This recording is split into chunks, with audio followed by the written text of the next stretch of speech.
पाकिस्तान यानी भिखारिस्तान ने भी अपना रक्षा बजट बढ़ा दिया है। पाकिस्तान ने अपना दिफाई बजट 3000 अरब कर दिया और क्योंकि इंडिया ने पिछले साल अभी इस साल अपना डिफेंस बजट बड़ी तादाद में बढ़ाया। वहीं पर ये टकला साजिद तरार पीओके के लोगों को गालियां दे रहा है। जरा आप ये वीडियो देखिए। ये जो हमारे बहनोई बन के फिर रहे हैं, बिजली हमारी आटा हमारा ते अखा में सानू ही, इनकी लिस्टें बनाकर इनको पकड़कर डिपोर्ट करें प्लीज। इनको क्यों उधर और जय श्री राम वाले भरा बैठ प्लीज। 220 मिलियन हास्टेज लेबर कैंप दे विच मुसलमान, उनको जो है तो ठीक है, लेकिन इनका आटा भी बंद करें। ये खासकर जो ये बत्ती है बंदे ने, और इन पे आर्टिकल 6 गद्दारी के, और जो इन्होंने पाकिस्तान की बेइज्जती कर रहे हैं, जो मैंने इनको देखना बंद कर दिया। चीमा साहब इतना खून खोलता है, और जिस तरह आपके पुलिस के साथ ये करते हैं, उनके कपड़े उतार के उनसे परेडें कराते हैं, फिर लाशों की बेहुरमती। चीमा साहब यहूदी मारते हैं फलस्तीनियों को, इस तरह करते हैं बेहुरमती, सारी दुनिया उनके खिलाफ खड़ी होती है। जंगों में भी अलाउ नहीं किया, according to the war laws भी ये वार क्राइम है कि डेड बॉडी की बेहुरमती, और ये दरिंदे करते रहे हैं। और आप अब सारे सुन रहे हैं, इनको देख रहे हैं, और कोई क्रैकडाउन नहीं कर रहे। मेरी ये हम्बल रिक्वेस्ट है कि इनको पकड़ के डिपोर्ट सजाएं दें, और deport, they don't deserve to live in नमक हरामी गद्दारी है इस कंप्लीटली। और पीटीआई को भी इनको भी कहें, और रहना देते रहो जो पठाना को जाओ यार अपने भरावां को पर, इनको पकड़ के अफगानिस्तान डिपोर्ट करें, इनको पकड़ के भारत एहतजाज करो। तुसी जो अगर अब कोई ऐसी चीजें हैं जो मनवाने वाली हैं, एहतजाज करो उसके ऊपर। ये एहतजाज थोड़ी, पुरअमन एहतजाज का तो कॉन्सेप्ट ही नहीं है डेवलपिंग कंट्रीज के अंदर। चीमा साहब एक लफ्ज इन्होंने निकाला हुआ है, हमने एक गमला नहीं तोड़ा, बिल्डिंगें जला दी हैं। हमने कोर कमांडर हाउस सारा जला दिया, लेकिन गमला नहीं तोड़ा। खुदारा इस कौम पे तरस फरमाए, उनको जो मुर्शिद भाईजान है उनको कहीं और ले जाएं। कैसा हूतिया बंदा है। यहाँ इंडिया में इसको इतना पसंद किया जाता था, लेकिन भाई ये तो सच में बहुत बड़ा जिहादी निकला। कह रहा कि भाई पीओके के लोगों को भूखे नंगे मरने दो, आज वो अपना हक मांग रहे थे, तुम्हें तकलीफ हो रही है। पाकिस्तानी नापाक फौज ਜਿਹੜੇ ਕੁੱਤੇ आजाद कश्मीर के अंदर दाखिल होए और उन्होंने लोगों पर बर्बरियत की है, जुल्म किया नेते लोगों की, ਜਿਹੜੇ सस्ती बिजली सस्ता आटा तो अपने बुनियादी हकूक मंगने वास्ते हथों में असला नहीं सी, उन्होंने भी जो एहतजाज करी रहे सन, बैठे हुए सन ते उन्होंने गोलियां शैलिंग मारिया आ गया, और आखिर पर इस तरह ना ग्रैंड ऑपरेशन किया गया कि उठे 200 तो ज्यादा लाशां गिराई गई। मतलब भारत डिफेंस बजट बढ़ा रहा है तो इनको तकलीफ हो रही है, ये भी बढ़ा रहे हैं, लेकिन अपनी आवाम को खिलाने के लिए इनके पास पैसे नहीं है। इसको हम बोलते हैं कि सिक्योरिटी डायलेमा जनरेट करो, because India is more secure, Pakistan gets insecure. तो the more they are secure, the more they will push us कि आप भी डिफेंस पे लगाओ।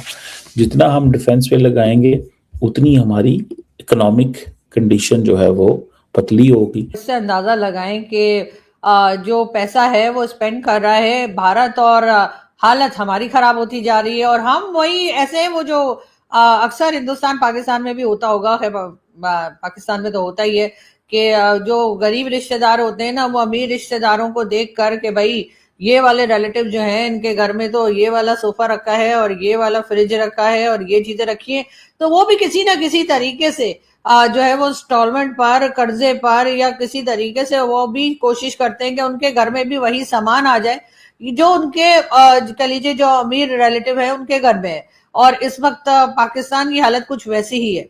अरे आप अपने आप को देखिए, आप अपने बजट को देखिए, आप अपने IMF वर्ल्ड बैंक के जो आपके चक्कर लगा करते हैं, जो बार बार आप जाकर वहां से पैसा मांगते हैं, और उसके बाद आपको UAE से और सऊदीया से और शायद ही कोई कंट्री छोड़ी होगी 2-4 के अलावा जिससे कि आपने पैसा ना मांगा हो। अभी UAE ने अपना पैसा वापस मांगना शुरू किया तो हमारी हालत खराब हो गई, और वो पैसा देने के लिए हमारे पास था नहीं, तो हमने जी सऊदीया से लेकर और आगे जो है वो UAE को दे दिया। अब जाहिर है सऊदीया को भी अमेरिका ने ही कहा होगा या डोनाल्ड ट्रंप ने कहा होगा कि भाई आप इनको पैसा दे दीजिए, इसलिए कि आजकल ये हमारे पिट्ठू बने हुए हैं, आजकल ये हमारे काम आ रहे हैं, आजकल ये एक बार फिर हमारे हाथों बिके हुए हैं। क्योंकि हमारा रेवेन्यू नहीं है। जब रेवेन्यू नहीं होता तो फिर आपको डेवलपमेंट से पैसा काटना पड़ता, देन आपकी जो गवर्नमेंट की बाकी स्कीम्स होती हैं उससे पैसा काटना। तो वो क्या होता है, वो मिसाल है ना कि चादर जो है ना वो अगर यहाँ पे डालते हैं तो दूसरी जगह नहीं है, दूसरी जगह पे डालते हैं तीसरी जगह नहीं है, एक मिसाल बनी हुई। तो this is a challenge for us, लेकिन नोबडी कैन आस्क इंडिया कि आप क्या कर रहे हैं और क्यों कर रहे हैं ना।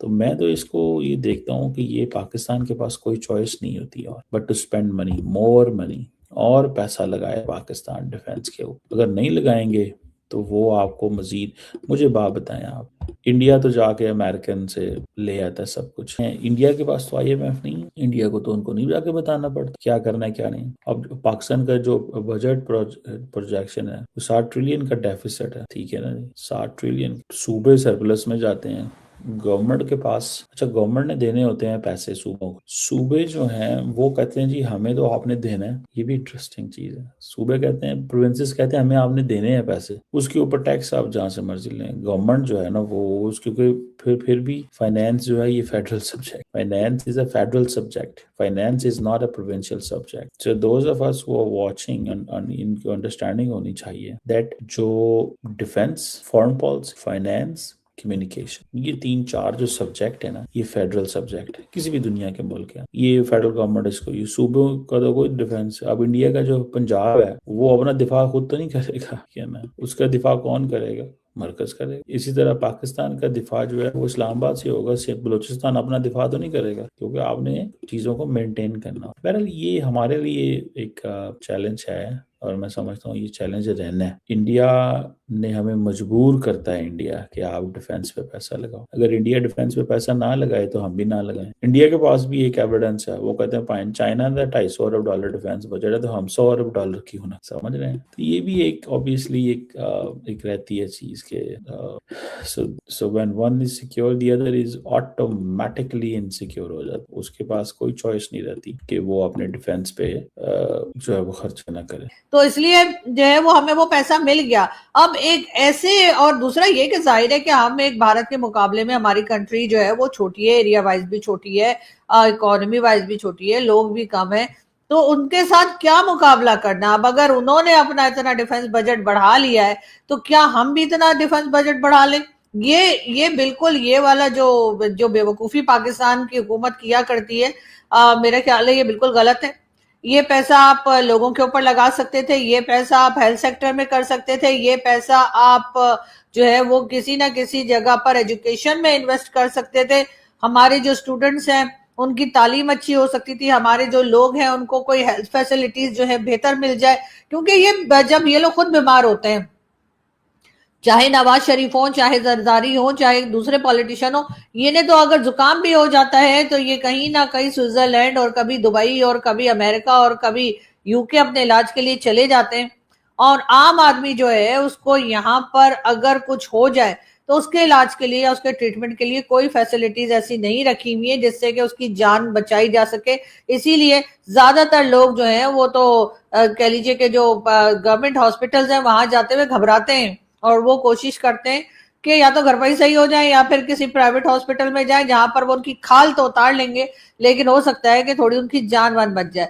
लेकिन यहाँ पर हमें यही फिक्र खाई जा रही होती है कि हमारे पड़ोसी ने जी इतने मिसाइल बना लिए, हमारे पड़ोसी ने डिफेंस बजट इतना कर लिया, और एक भारत का खौफ दिखा दिखा कर, भारत से डरा डरा कर हम पब्लिक को उल्लू बनाते हैं और सारा का सारा पैसा जो है वो बजाय डेवलपमेंट पे लगने के डिफेंस को दे दिया जाता है। और उसके बाद डिफेंस क्या करती है वो तो सभी जानते हैं कि डिफेंस उसके बाद क्या हाल मुल्क का करती है और किस तरह से काम होता है। अब ये कहना कि नहीं जी नहीं, अगर वो लोग ना होते या वो अगर काम ना करें तो जी हमारा तो बेड़ा गर्क हो जाए, मेरा ख्याल है अगर उनको उनकी जगह पे रखा जाए तो शायद बेहतर होगा। हर जगह पे जो है अगर आप फौज से ही काम ले रहे हैं तो फिर ये जो हमारे पॉलिटिशियंस है ये किस काम के।